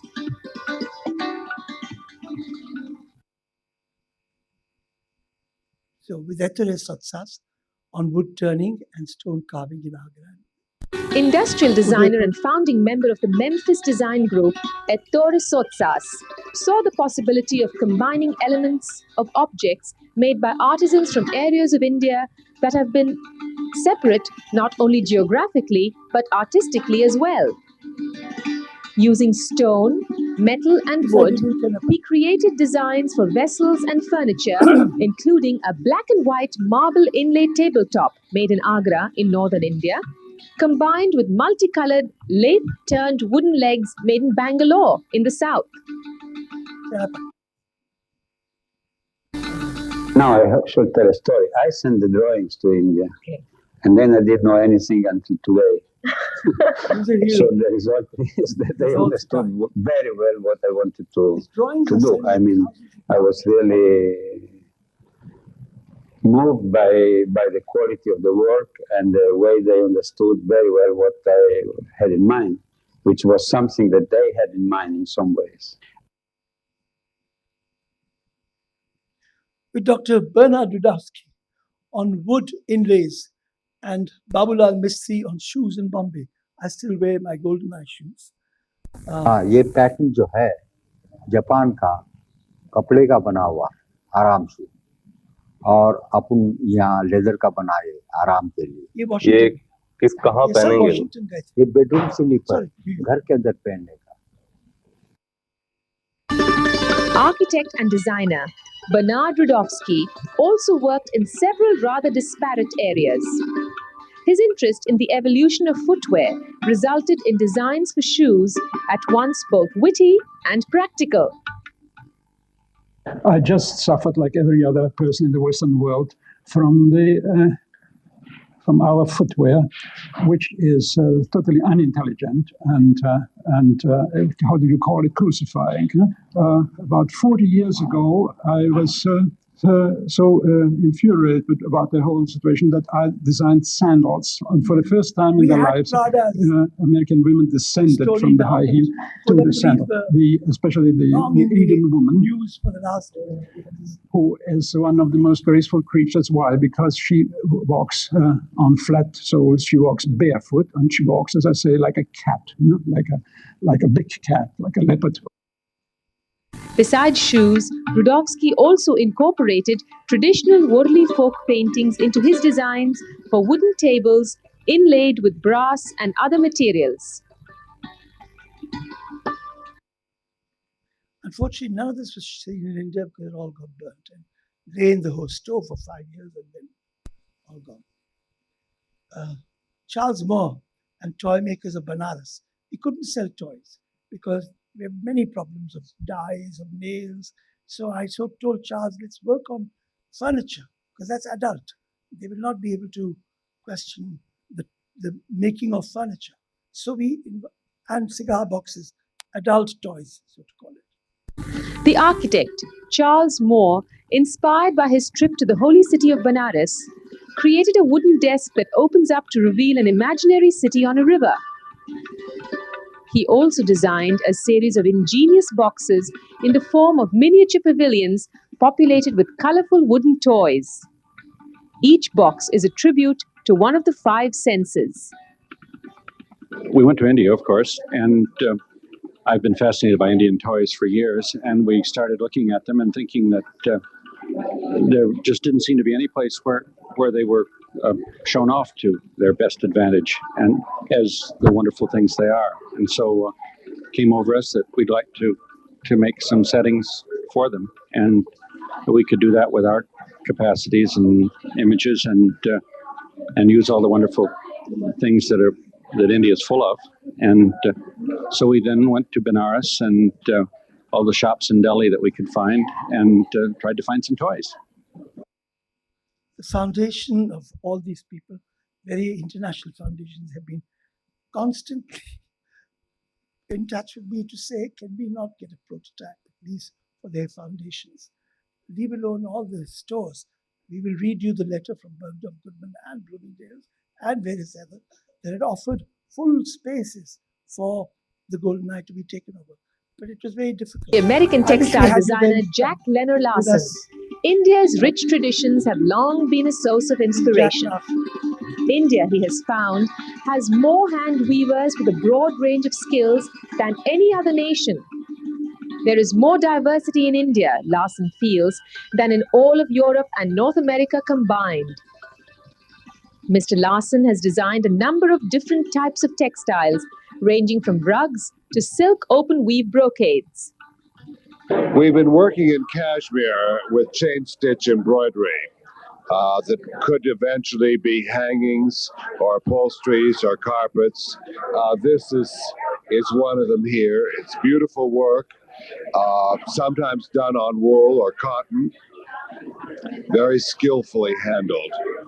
And it's a pleasure to work with such fine craftsmen. I was noticing your dhari. Now, you've used free forms instead of geometrical designs, and there's a very minimal use of color. Is there a special purpose? That I feel that dhuri is such a rich technique, and with the tapestry joining, it doesn't need brilliant color. And many of us here use art and fine furniture in our interiors, and we want the carpet to be quiescent. Ikat work, I understand, is done more in Japan and Thailand, but you went to... This is long, so just carry on. With Mary McFadden, with brocades, weavers, metal embroiderers, and jewelry mat makers in Vrindavan. When the American fashion designer Mary McFadden was asked to join the Golden Eye experiment, it was anticipated that she would employ the skills of India's textile workers and seamstresses to lavish garments with heavy gold zardozi embroidery, delicate Lucknow chicken embroidery, and hand-block printing. Well, I think we made robes that no Maharaja would ever have the technology to have made and never have the chance to wear. We took some of the details of the Taj, of Shah Jahan's brilliant grid systems, and turned them into beautiful mosaics of cloth. And then we took some other ideas. We wanted to make a Mughal garden in the contemporary sense. With Hansuline on wood, in wood inlay, and lacquer craftsman Ayaz Muhammad in Jaipur. You know, people here don't understand that these things are made by hands. That they think everything comes from a machine. A milk comes from a can or a water bottle. अब क्या बताएं इन लोगों को? यहाँ पर खाना भी machine से आता है, पहनने की चीजें भी मशीन से आती हैं. हर चीज मशीनी युग की है. तो ये जो हाथ की बनाई चीज है, उसको उसकी सही पहचान इनको अब खत्म हो गई है. With Milton Glaser and Ivan Shamayev, marble inlaid jewelries, paper mache toys from Kashmir by Fayaz Khan, and Sikhi grass toys. Graphic designers Ivan Shamayev and Milton Glaser worked in New York with two members of the Golden Eye team on a series of designs for toys, boxes, and quilts, interpreted in such varied media as beadwork, stone inlay, Sikhi grass sculpture, papier-mâché, embroidery, and applique. I worked together on some of these projects with Ivan Shamayev, and what we wanted to do was stay within two areas. One in jewelry, where we wanted to develop a sort of jewelry system, and the other with toys. And obviously toys have to be playful and they should be fun. So in answer to your question, I didn't want people to respond feeling that these were things to be amused by or to have fun with. When some of the things came back, for instance, I designed a little armadillo as a toy, not quite realizing that there was no such thing as an armadillo in India. So when it came back, it had in some ways been transformed in a very amusing way. Say Hugh Casson on knockdown furniture. This is a very interesting thing. You see, people say, ये लोग क्यों ऐसी चीजें बना रहे हैं? तो हिंदुस्तान के संग उसका कोई संबंध ही नहीं है. Armadillo, forks, knives. ये craftsmen तो forks and knives से खाते नहीं है. The man who made the cutlery with damascening, Gopilal Lohar, an eminent master craftsman, when he worked with Fry Otto, he had never used कांटे छुरी अपने हाथों से कहाँ इस्तेमाल किए थे. मगर जब उसने फ्राई ऑटो से बातचीत की और फ्राई ऑटो ने कहा हमारे देश में किस तरह खाना खाते हैं, किस तरह कांटे छुरी को हाथ में पकड़ते हैं और हाथ किस तरह उससे प्रेशर पॉइंट्स बनते हैं, तो उसको भी कुछ नई चीज सीखने को मिली। अब वो खंजर बनाते थे, वो खंजर भी अपने आप थोड़ी ना इस्तेमाल करते थे, राजा महाराजा इस्तेमाल करते थे। तो अब क्योंकि राजा महाराजा नहीं रहे या खंजरों के लिए जरूरत नहीं रही, तो इसका मतलब उसकी जो स्किल है वो भी कहीं चले जाए। That's not practical. He has a skill, he has a métier, he has pride, he has tremendous amount of there is a hunar, and yet there's a vulnerability of our time, and we cannot let it pass. These were made in Khurja. That damascening was made, the first damascening set.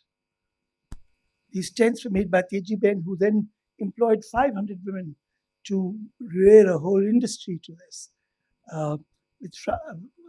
based on the experiences of the Golden Eye, and create beautiful trousseaux for their daughters. These are all embroideries then made in tents and youths with cane structures, applique and patchwork.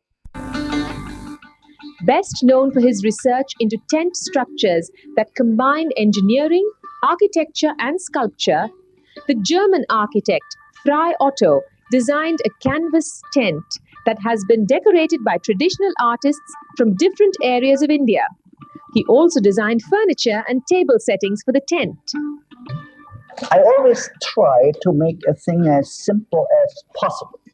That it's called, we are calling classic, when you cannot gain a better thing.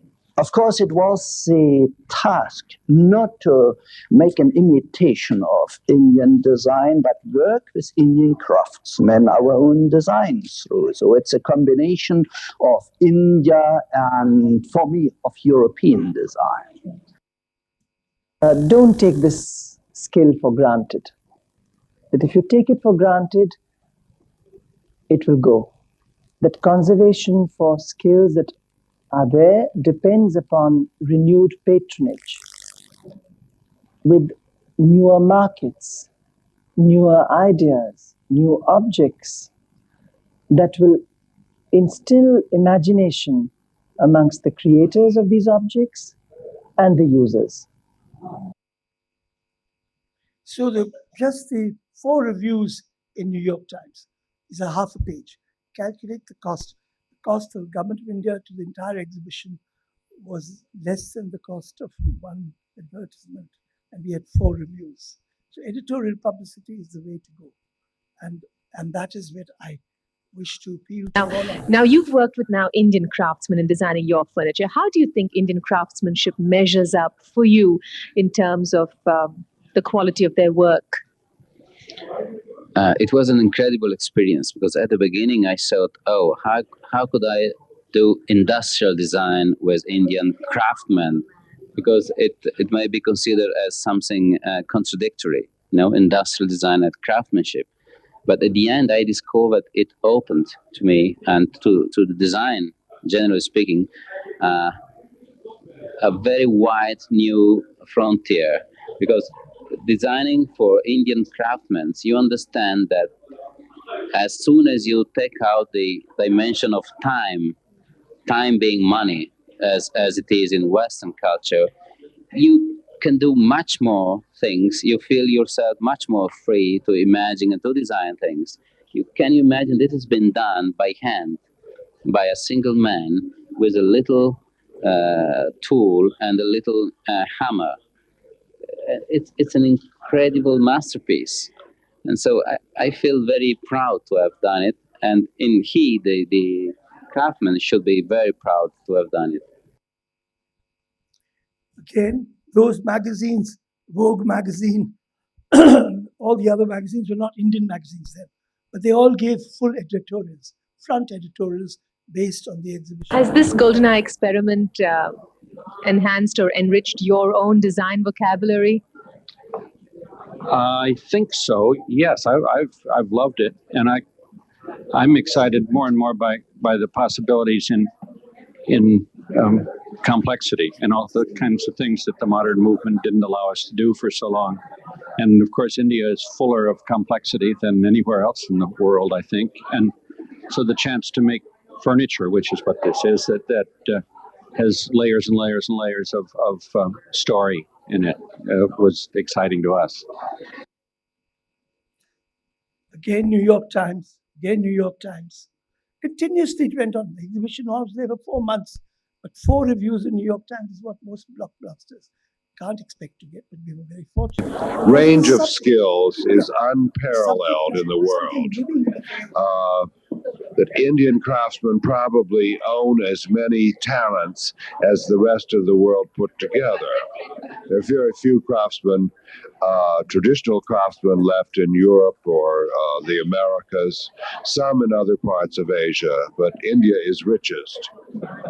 And in a mass production society, economy that the rest of the world is in, using the talents of Indian craftsmen to relieve the monotony of man-made mechanical surfaces is a natural. It could be a beautiful marriage if we can only bring it about and upgrade the standard of living of these talented people and enrich the rest of us through having really beautiful handmade pieces. Again, I said, Newsweek, Particularly because it was a very interesting opportunity to work in an area that I'd never worked before with And so I loved it to have had this invitation. So I accepted it, and it was a big experiment, and I have had a big fun with it. The commissions all came free. What I enjoyed most about the Golden Eye experience was interviewing the craftsmen and getting to know them and going to craft villages and cooperatives. And we've brought about 15 craftsmen from India with us here. The Festival of India is here for about 18 months in the United States. If there was one thing that it could achieve in promoting understanding, what would you like it to be? Well, I would like it to have just the effect we're having tonight of seeing India as not something distant and ancient, but current and present. And that's what's so much fun. This is a contemporary show of Indian art in collaboration with Western design. Indian design, Western design. It's, India is not a far off place that was once a Mughal empire. It's a big democracy on the other side of the world from us, but a friend of ours and a trading partner. And I hope this means trade. That's what we need more of. Senator Moynihan was also ambassador of America to India, and was 6-time senator. So the exhibition, of course, had all the page 3 stuff. There was Zubin Mehta that came to play at it. There were all the Kennedy children, and Mrs. Jacqueline Onassis was doing a book with me before she... Our country is one of the only ones left where people are still using their hands. For me, this is too small. We should show this to the whole world. And I hope our people in India realize that this has been worth it here. They should send more of our mochis and darjis out to see what we can do with foreign design and with our design also. It's wonderful. I'm very proud. What greets the eye is an extraordinary outburst of creativity that is visually breathtaking, a feast for all the senses.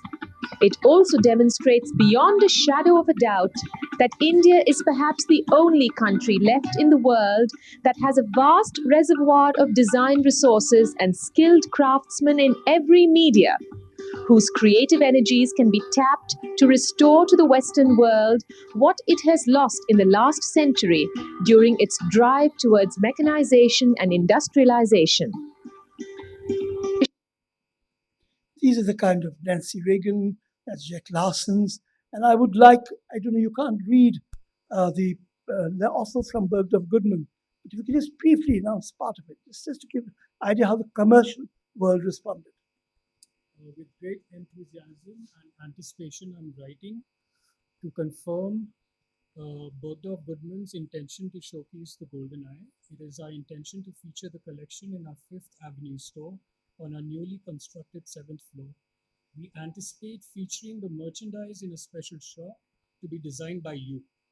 We will also be featuring the collection in our 5th Avenue windows on a regular basis. It is our feeling that our efforts will generate national focus on the Golden Eye and result in substantial business. That's the legendary Dawn Mello, who started all Vogue magazines and everything else. She's the one person. But Unfortunately, this letter got into the ministry finally, and I'm not naming anybody, but they said, "Koi bargi Goodman chitti likhta hai, to aap sochte hum is pe kaam karenge," and they just didn't even answer it. So that's the problem. The prototypes of GoldenEye took the world by storm, but government's apathy did not let the benefits reach the doorsteps of those for whom the tribute was designed. In spite of worldwide notice, the GoldenEye initiative died with crass bureaucratic intransigencies. The Crafts Museum director then didn't consider the 200 original handmade prototypes as Indian handicrafts. They remained clumsily stored and forgotten in a government godown. A few years later, the store caught fire and everything got destroyed. This lack of foresight points to our short-term, quick-fix approach to the dynamics of heritage that pays attention to promotion and little care for commerce reaching the doorsteps of the skilled. Museums can only handle curated promotions, but governments can run only a few. They are not good at the business of culture, which is what I think we're beginning. आज भी इस दुनिया में कितने हजार कारीगर हैं जो हाथ से इतना महीन काम कर सकते हैं और जिनका हुनर अब भी जीवित है, और ये हमारे देश का भविष्य है, भूत ही नहीं, भविष्य है. That was 50 years ago. 46 years to be precise. We are not saying it's over. We are fighting and fighting fit. We have already launched the idea of the Golden Path as an exhibition that will travel to 4 different museums around the world, and work is now progressing to see how this can be. I've used Japan, Rika, as my inspiration. So at Osaka, I started the work on this and went to many architects like Tadao Ando, here are the works, to Kengo Kuma, who came at his own expense, stayed with me, traveled for about, stayed here for, he's traveled earlier, but 3 days here, and we are now made a huge, there's I think that is, no, where is Kengo's letter? Here it is. No. Yeah, that is Kengo. Then we have Toyohito. But where is the tea house that I'm doing in Bangalore? Okay. And there's Fujimoto. And there's Sana. No. And the collection is so huge. So if they, you have got to know your market if you have to do this. So if you design it to the market, everything happens. What the minister was being told by the exporters yesterday or day before night. He said, you've got to be market driven. Now in Japan, you have to understand what they're buying. So they've got these bento boxes. So they need Indian this thing. So like screens, Indian screens. Tea house, and that's what Kengo Kuma is making with me in Bangalore at the moment as we speak. It's the first Indian tea house made by craftsmen. So this is going on. What they're making and what we can make. What they have and what we can make. It's a long list. These are, for example, made by Geo. The Japanese have Norens, but we are making in Geo and selling to Japanese markets over some years. It's all marrying it to a certain requirement of the market, but making it as per our own aesthetic, as per our own skills and our limitations and our learnings. That's a house in Bombay that I did. I will just click through all the things. Animation, many bit tiny. This is a separate lecture by itself, so I will just touch upon it, and hopefully, with Rajeev, we can have smaller sessions where focused attention can be given to the few people that you may want to invite, and we can speak and explain this more. Or students can be brought to get interested. Is it 2 years too? To maybe get somebody young to do their dissertations. There's not a single person still who's done a dissertation. What happened? I filed this big. It could be, if they're not, after I've gone, I'm afraid it'll be difficult because they won't be there. So, Louis Vuitton, I worked with Louis Vuitton for close to 2 years and did all their 1,000 windows, but all of them done in India. There's again things that they can make and we can make. They can make and we can make. I'll leave that. I'm coming to the last part. Traditional building skills, architecture, and crafts. We are sitting in this somewhat ugly building of cement and steel. With apologies. I've been telling you that in the beginning. I feel it needs to be dressed with those votives that would make it shimmer like a star in this. Amongst all these emporiums, we need to lift this building to make it talismanic. People have to come and see it. And we have an idea that every craftsman from their village will bring a votive of hope, and the whole building will become like a huge net of hope, a net of aspiration, which will shine in the star. So that kind of a architectural thing you cannot expect the government to take on because it builds the building. Hopefully, if there is private enterprise which comes in and tries to put this up, these are the kind of things they can do. But I could not speak this language before I could speak to Amritaji or your secretary. This was the problem. For 45 years, I've really tried. But somewhere along the line, it's very difficult to get this far, which is where you have become. And I deeply congratulate you when I say this. This is not just for the audience. Can the Mahapatras of the east of India, Ramgariyas of the north, the Sampuras of the west, the Sthapatis of the south, traditional experts traveling from place to place, making incredible temples and palaces, and steeped as they are in the centuries of equating with the Shilpa Shastras, be content in this age of concrete temples and glass buildings? Will breaking stones for the road or digging holes in the sand for government guarantee programs help them survive? Should the anonymous, unintimidated castes of Charis, Musaris, Santraj, Vishwakarmas, Ramdharyas be forced to switch their profession, or should our interior decorators, architects, and public work contractors, ignoring indigenous talent, reflect on the neglect of traditional resources? Don't forget, we have regulations to support it. I'm showing you just now. What you see is there I got from the CBI, 2% of all the costs to your building has to be, as a guideline, has to be used towards arts and crafts. We've never used it, and this is as way back in the 70s. Cosmetic. Add a picture. Yeah, but cosmetic, not in the architecture. Not law. Minimalism is a style as felt in way. I'll talk about what's happening to our style of architecture. This goes on, but I'll end. I once met a carpenter who would raise a basic wooden frame structure for a 6-story house before filling it with mud and brick walls. He would shake one column as his eye skimmed over every joint on all 6 floors to see how the structure was connected. He would then pull out a wedge placed beneath the principal pillar that he held, allowing the entire structure to click into place. Imagine the technology of a 6-story thing, all disjointed, and suddenly when you pull it off, it's so well programmed. So to these masters, how do we measure the complex understanding of material, form, and engineering? And then what is the meaning of measure? Session journey was what I started to do, was to try and include the entire neighborhood. Many skills we have gone in other neighboring countries. Many skills they have, more crucially, have gone in India, and we need them just in our neighborhood. And that was a Session journey, South Asian journey. We were very encouraged because the Prime Minister took a step when he took over to call all the neighboring countries, because the neighbors you can't change. You cannot change them. So that's what we really have to think more about. I devised this pool of lotuses 35 years ago with middle of India, Afghanistan, Nepal, Bhutan, Bangladesh, Burma, Sri Lanka, Maldives, and Pakistan. And India was in the center. So the Silk Route Festival was a part of that whole thing on the mall, which I'm not going to go into. Now, finally, entitled Session Journey, my fund of the Asian Heritage Foundation, we thought of this multidimensional festival, but just to say what South Asia can add, how it can add value. New brands from India itself.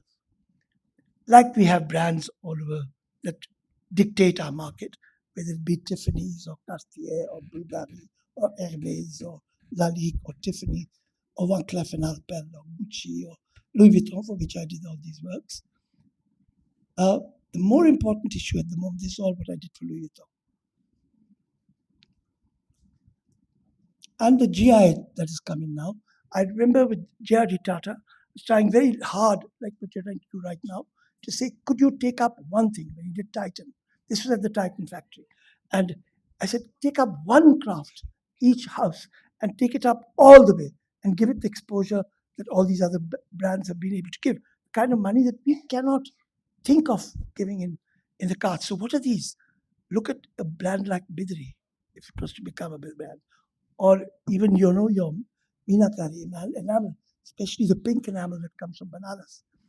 Your filigree, your theva, your koftkari, your encrusted stones, your concept of murals.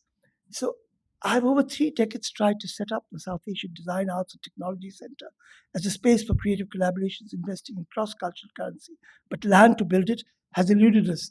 Now we have something which, at least in the report, the government has accepted, could go to become a South Asian center.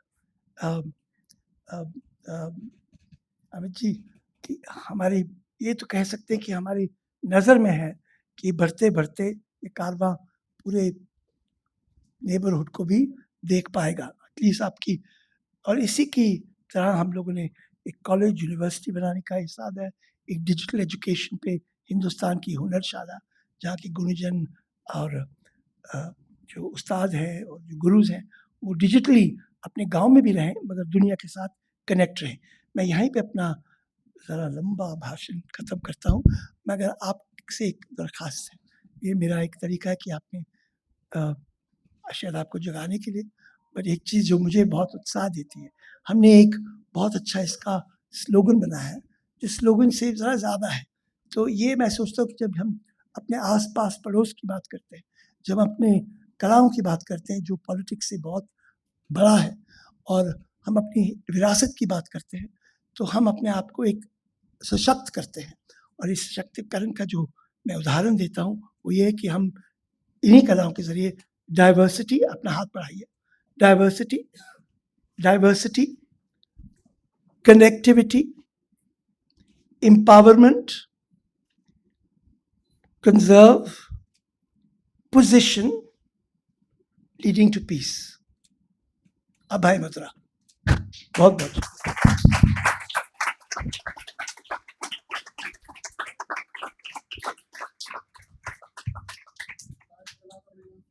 Thank you very much, sir. One important part was that if there's any time for your lunch, is it a burning question or an issue? If anyone has any question for Mr. Sethi, this is the time. I don't have a question. I have a comment to make.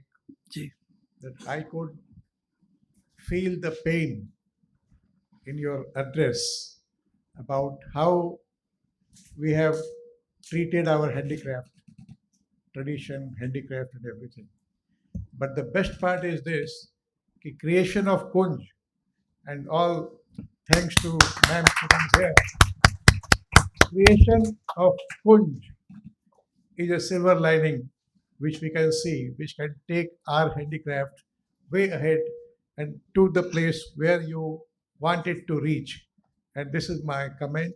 And I hope that we have a very bright future for our handicraft. Thank you so much. Yes. Rajeev ji, keep us guiding always in future as well. You have done it in past. Keep the things going on and guide us in future as well. जितनी जिंदगी बाकी। Anything else that anybody wishes to say? Fine. So I think lunch awaits us. I'm very happy to talk to anybody who wishes to talk more and find out more. Thank you ever so much, everybody. Thank you, sir. Thank you very much for that very heartening and enlightening presentation. Your love for the handicrafts is clearly visible in all your endeavors, all your life to promote and develop the handicraft sector in India and overseas markets. Before we conclude, we have 2 more things to do. We have a memento to be presented to our guest of the day. I would request Madam Amrit Raj to a memento to be given, sir. And give us 1 more minute.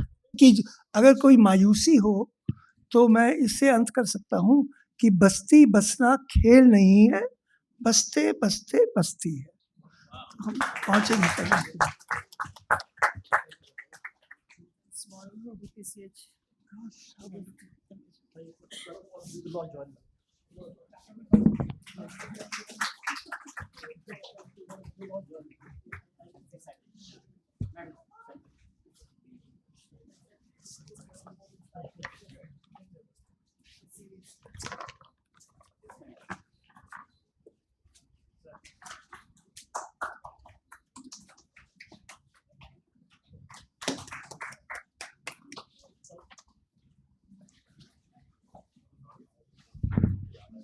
Thank you very much. And as he said, lunch awaits us just outside. Thank you so very much.